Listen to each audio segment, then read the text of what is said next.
어떤 남자가 있었습니다. 이 남자는 한 여자를 사랑했고 그 여자와 너무나 결혼을 하고 싶었습니다. 하지만 마음으로는 모든 감정이 표현되는 것 같지 않아 프로포즈를 해서 사랑하는 여자를 감동시켜 주려고 했습니다. 그래서 어떻게 하면 좋을까 고민하던 중 주변에 이벤트 업체 사장님이 계셔서 그 사장님께 상황을 설명드렸더니 날짜와 시간을 정해서 해당 장소로 오면 깜짝 이벤트를 해주겠다고 했습니다. 그래서 프로포즈 이벤트는 업체를 통해 준비를 했고 나름의 준비도 해야 되겠다는 생각에 이 남자는 한 가지를 떠올리며 열심히 준비했고 그날만 기다렸습니다. 이윽고 약속한 날이 되었지만 아무것도 모르는 여자친구와 여느 때와 같은 날을 보내다가 약속한 장소로 자연스럽게 데려가게 되었고 거기서 멋진 프로포즈 이벤트가 시작되었습니다. 이벤트 업체 사장님께서 멋진 노래와 케이크를 준비해 주셨고 거기서 끝이 아니라 꽃과 초로 만든 길도 준비해 주셨습니다. 그리고 그 길 끝에 있던 남자는 나름 준비해온 자신만의 이벤트를 펼쳐 보았습니다.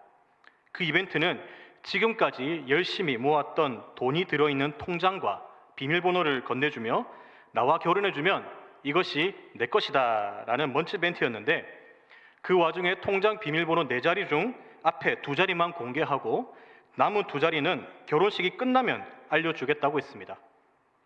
이 남자가 그렇게까지 한 이유는 실컷 프로포즈까지 했는데 나중에 헤어지게 되면 통장을 돌려달라고 말하기가 조금 껄끄러울 것 같았고 한편으로는 어떻게든 여자친구가 결혼식장에 나타나야 한다라는 간절한 마음 때문이었는데 다행히 여자친구가 결혼식장에 도착했고 결혼까지 성공하게 되었다는 얘기가 있습니다.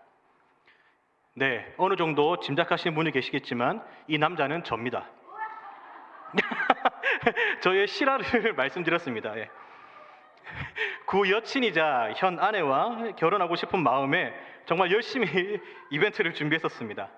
실제로 제가 이전에 섬겼던 교회의 집사님이 이벤트 업체 사장님이셨고 나름 준비한 이 통장 이벤트는 어떤 멘트를 해야 차별화된 프로포즈를 할까라는 고민 때문이었습니다.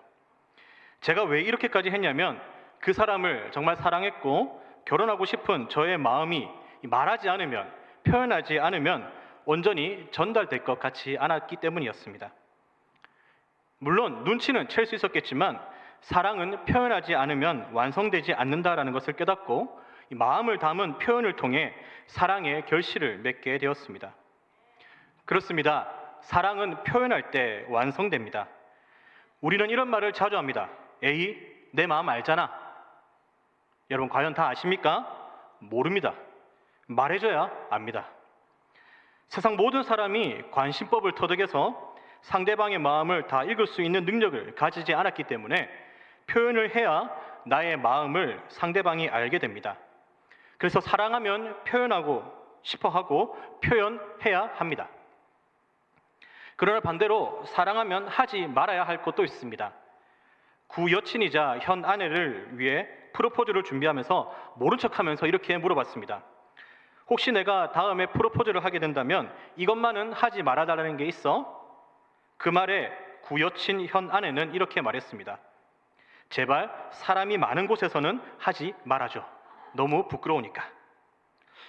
저는 반대로 TV에서 보면은 이제 물론 연출된 상황도 있겠지만은 사람이 많은 곳에서 프로포즈를 하면은 굉장히 멋있어 보여서 나도 다음에 기회가 되면 저렇게 한번 해봐야 되겠다라는 생각을 가졌는데 구 여친이자 현 아내가 그렇게 생각하지 않아서 TV를 보면서 나름 해봐야 되겠다라는 그런 마음들은 접었던 기억이 납니다.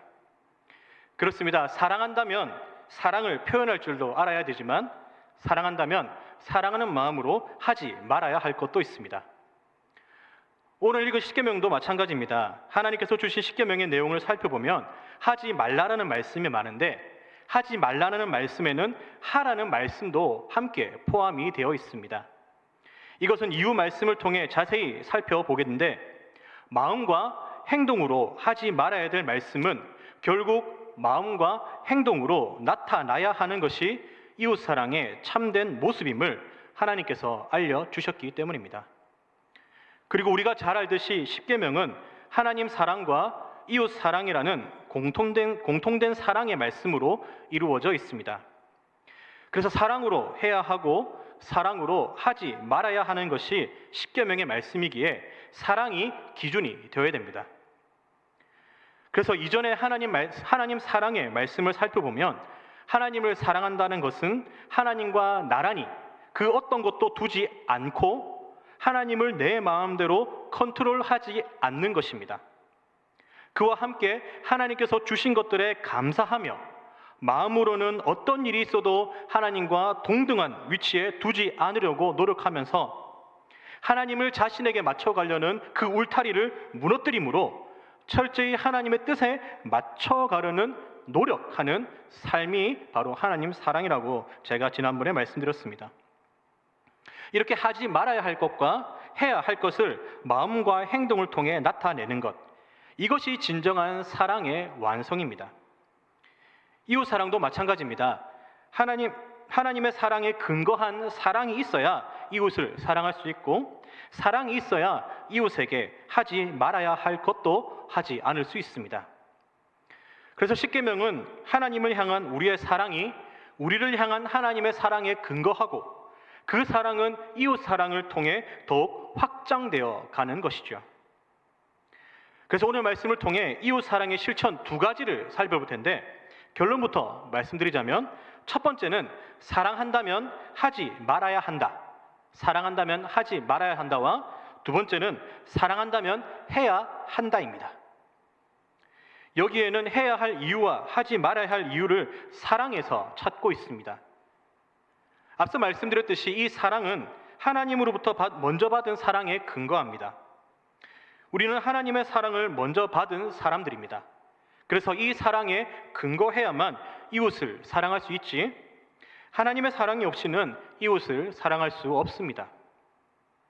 물론 하나님을 믿지 않는 사람들은 도덕적으로 혹은 인류애적으로 이웃을 사랑할 수도 있습니다.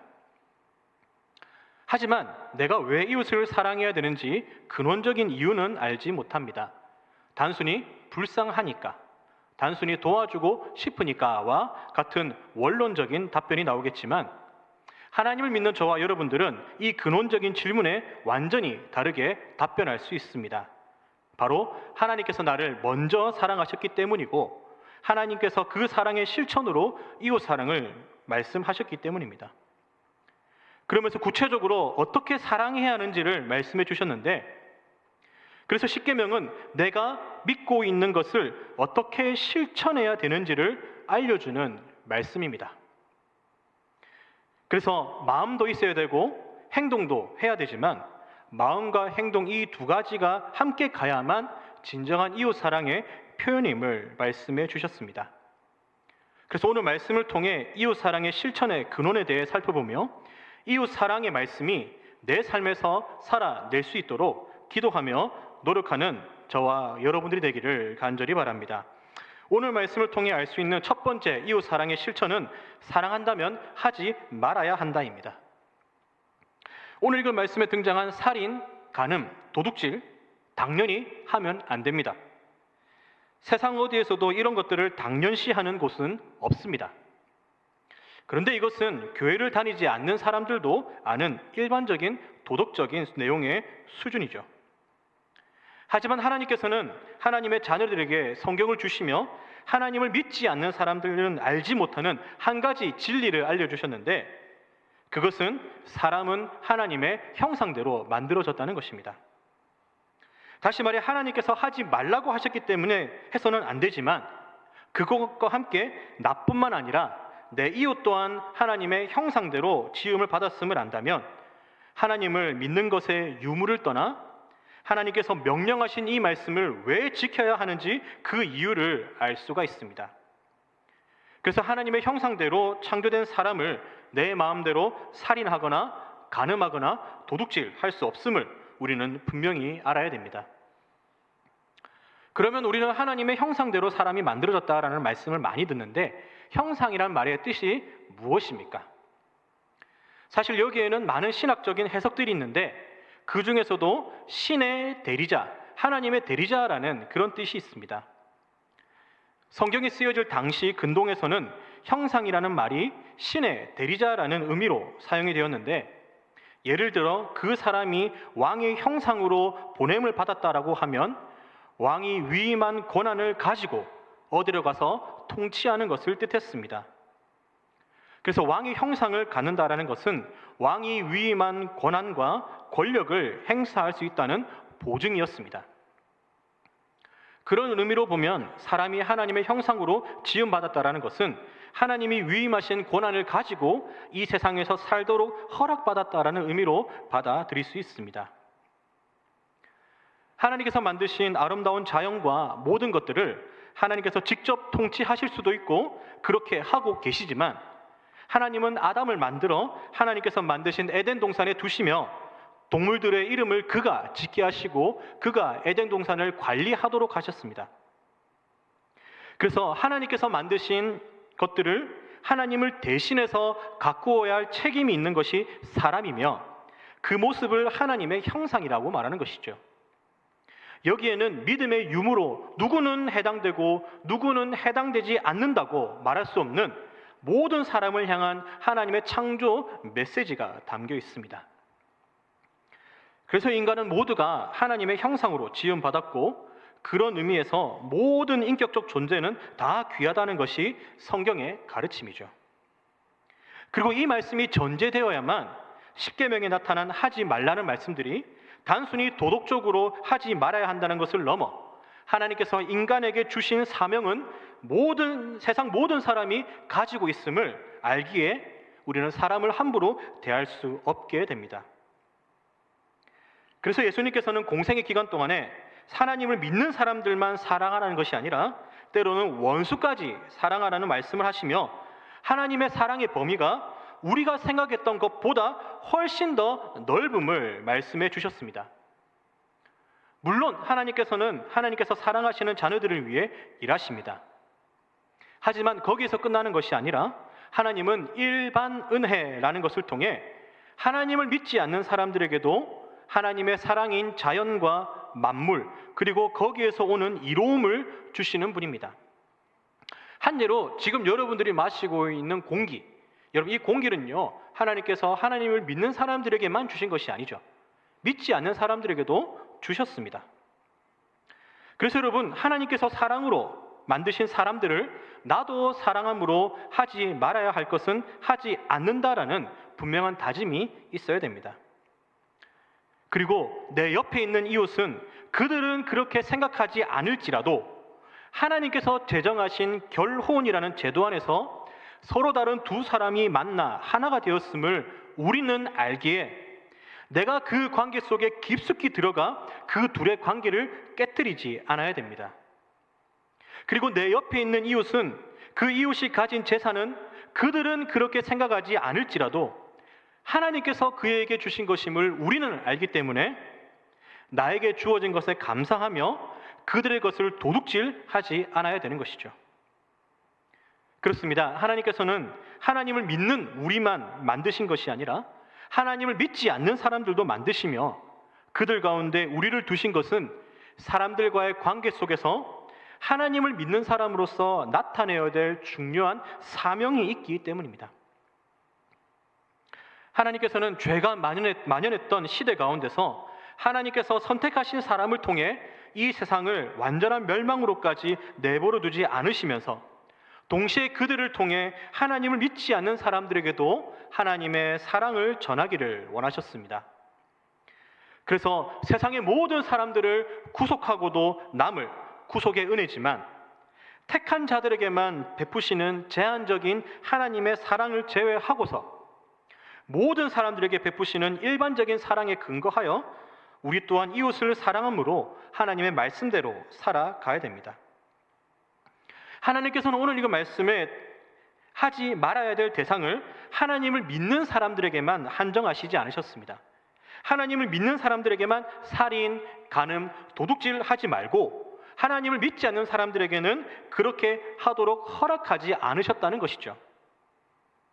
물론 십계명은 1차 수신자인 당시 이스라엘 백성들을 간에 해당되는 말씀이지만 이후 예수님을 통해서 이웃이라는 넓은 대상에게도 이 말씀이 적용되도록 하시면서 하나님의 자녀들이 먼저 이 말씀대로 살아야 함 또한 말씀해 주셨습니다. 하나님께서 오늘 읽은 이 말씀을 주셨을 때도 마찬가지지만 오늘날 이 시대에는 직접적이고 간접적인 살인과 간음과 다양한 도둑질들이 성행하고 있습니다. 지난번 담임 목사님께서 말씀하셨듯이 행동적인 것뿐만 아니라 우리가 생각하는 것도 살인이고 간음이고 도둑질이라고 분명히 말씀을 들었습니다. 여러분, 그래서 하지 말아야 한다는 것을 모든 사람들은 압니다. 그런데 죄가 당연시되고 오히려 해도 된다라고 말하는 하나님의 말씀에 역행하는 이 시대 속에서 하나님께서 우리에게 말씀하십니다. 오히려 너희들이 시대의 흐름에 역행해서 하나님께서 하지 말라라고 하신 말씀과 사람을 만드시면서 주신 이 형상의 말씀을 통해 이웃에게 하지 말아야 할 것은 하지 않는 하나님의 자녀로 살아가라라고 말입니다. 이 시대가 어지럽고 내 주변에 있는 이웃들이 하나님을 믿지 않는 채 살아간다고 해서 그것이 너무나 싫어 사람들에게서 떠나 아무도 없는 외진 곳에서 살아가라는 것이 아니라 세상에 속해 있지만 세상에 속하지 않은 하나님의 자녀로서의 삶을 그들 가운데서 살아가라고 말씀하십니다. 그래서 하나님 말씀에 역행하는 이 시대의 흐름에 우리가 다시 역행하여 하나님께서 하지 말라고 하신 말씀은 하지 않기로 결단함으로 내가 변할 뿐만 아니라 나를 통해 내 주변과 나의 이웃이 변화되기를 기대하며 이 말씀을 살아내기를 소망합니다.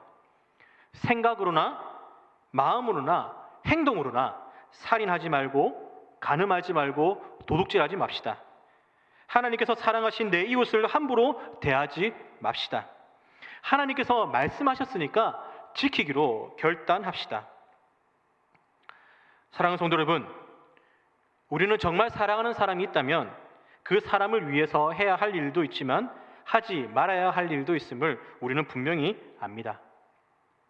거기에 더해 우리는 하나님의 사랑을 먼저 받은 사람들이고 하나님의 사랑으로 창조된 사람들 중에 한 명이고 내 옆에 있는 이웃 또한 하나님의 사랑으로 창조된 사람들 중 한 명입니다.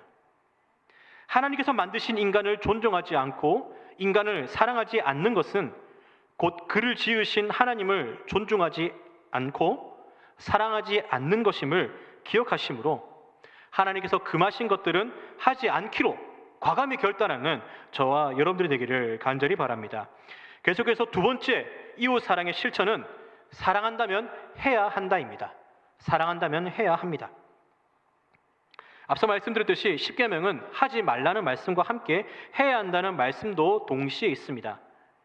이웃을 살인, 간음, 도둑질하면 안 되지만 이웃의 생명을 보호하기 위해 노력하고 성적 순교를 통해 하나님께서 이루신 내 가정을 지키기로 결단하며 다른 이의 궁핍을 벗어나게 하려는 등의 노력을 해야 합니다. 그런데 여러분, 왜 이렇게까지 해야 합니까?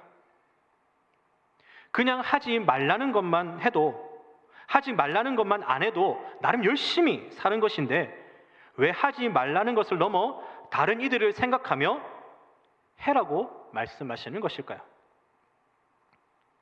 여러분, 하나님의 자녀들은 여기에서 그치면 안 됩니다. 하지 말라는 것에서만 그치면 안 됩니다. 그래서 이웃 사랑의 말씀이 하나님 사랑의 말씀보다 열등하다는 의미로 받아들여서도 안 됩니다. 여러분, 우리는 잘 알듯이 예수님께서 율법을 요약해달라는 부탁에 첫째는 하나님 사랑이고 둘째도 그와 같으니 이웃을 사랑하라라고 하셨는데 여기서 말하는 둘째는 첫째와 둘째 급을 나누는 그런 의미로 말하는 것이 아니라 같은 성향의 본질이 같다, 동등하다, 비슷하다라는 그런 의미로 쓰여졌습니다. 그래서 이웃 사랑의 계명이 하나님 사랑의 계명과 같은 본질의 명령이기 때문에 우리가 하나님 사랑을 나타내듯이 우리도 이웃 사랑을 또한 나타내야 되는 것이죠. 이에 대해 로이드 존스 목사님은 먼저 우리 자신부터 시작해야 한다. 우리는 맨 처음부터 출발해야 하며 자신의 개인적인 삶에서 하나님의 율법을 준수해야 한다. 그런 다음에야 비로소 국가와 국민에게 기대를 가질 수 있고 전 세계의 전혀 다른 운영 방식과 행동 유형을 기대할 자격을 얻게 될 것이다 라고 말했습니다. 사랑하는 성도 여러분, 신앙생활의 핵심이 무엇이라고 생각하십니까? 이에 대해 다양한 의견이 있을 수 있겠지만 신앙생활의 핵심은 사랑입니다. 무슨 행동을 하든지 사랑이 그 중심에 있어야 됩니다. 그래서 성도는 먼저 하나님을 온 마음을 다해 사랑해야 되고, 사랑함으로 하나님께 그 사랑을 표현해야 되고, 하나님에 대한 사랑은 이웃 사랑으로 표현되어야 됩니다.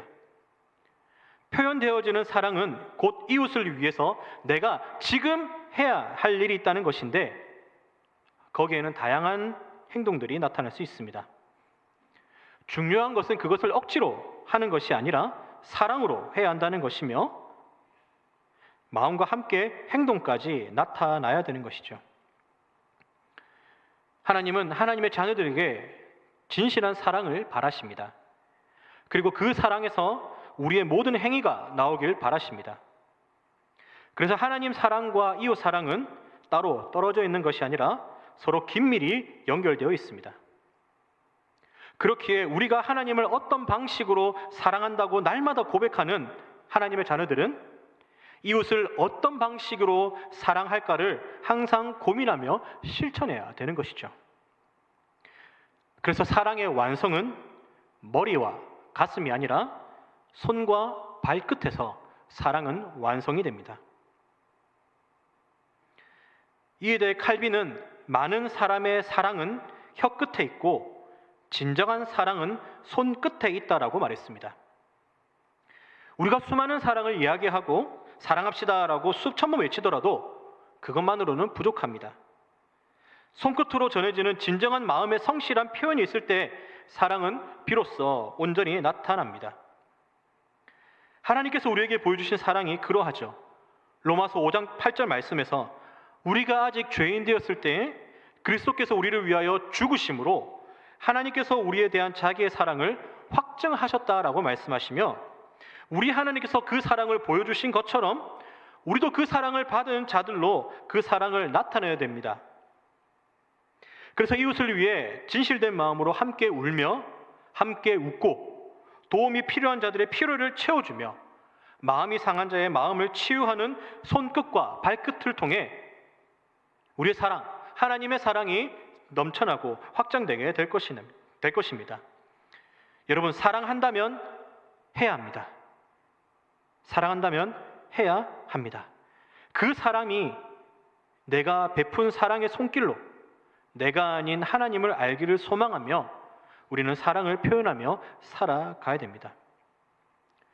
여러분, 그래서 해야 할 것이 있음에도 하지 않는 하나님 말씀에 역행하는 삶이 우리에게는 없기를 간절히 바랍니다. 사랑은 드러내야 되며 진짜 사랑은 드러나게 되어 있습니다. 예수님께서 보여주신 사랑은 결코 숨겨지지 않았습니다. 십자가를 통해 드러났습니다. 그래서 우리도 드러내는 사랑, 드러나는 사랑이 필요합니다. 생각에서만 그치는 사랑이 아니라 생각은 행동을 낳고 행동으로 옮겨진 그것이 누적되면 습관을 낳게 되죠. 또한 그 습관은 인격을 형성하게 됩니다. 여러분, 근데 사실 생각만 해도 굉장히 큰 일이죠. 하지만 예수님께서 보여주신 사랑의 실천들을 교훈 삼아 하지 말아야 할 사랑과 함께 해야 할 사랑까지 함께 나타내는 저와 여러분들 되기를 간절히 소망합니다. 말씀을 맺겠습니다. 하나님께서는 하나님 사랑과 함께 이웃 사랑을 우리에게 말씀해 주시며 해야 할 것과 하지 말아야 할 것을 동시에 알려주셨습니다. 하나님을 믿지 않는 사람들은 도덕적이고 양심적인 것에만 집중합니다. 하지만 하나님을 믿는 저와 여러분들은 하지 말아야 할 것과 함께 해야 할 것이 있음과 이 모든 일에는 사랑이 중심에 있어야 함을 기억하시기 바랍니다. 그래서 내가 이런 삶을 살아야 될 이유, 첫째도 사랑, 둘째도 사랑이어야 함을 기억하시기 바랍니다. 그래서 이웃 사랑의 실천, 하나님 사랑의 실천뿐만 아니라 이웃 사랑의 실천 또한 아무런 실천도 없는 외침뿐이거나 아무런 감정도 없는 행동만이 아니라 하나님 사랑에 근거한 외침과 이웃 사랑에 근거한 행동, 이 두 가지를 통해 하나님께서 원하시는 이웃 사랑의 실천들이 저와 여러분들을 통해 많이 나타나기를 간절히 소망합니다.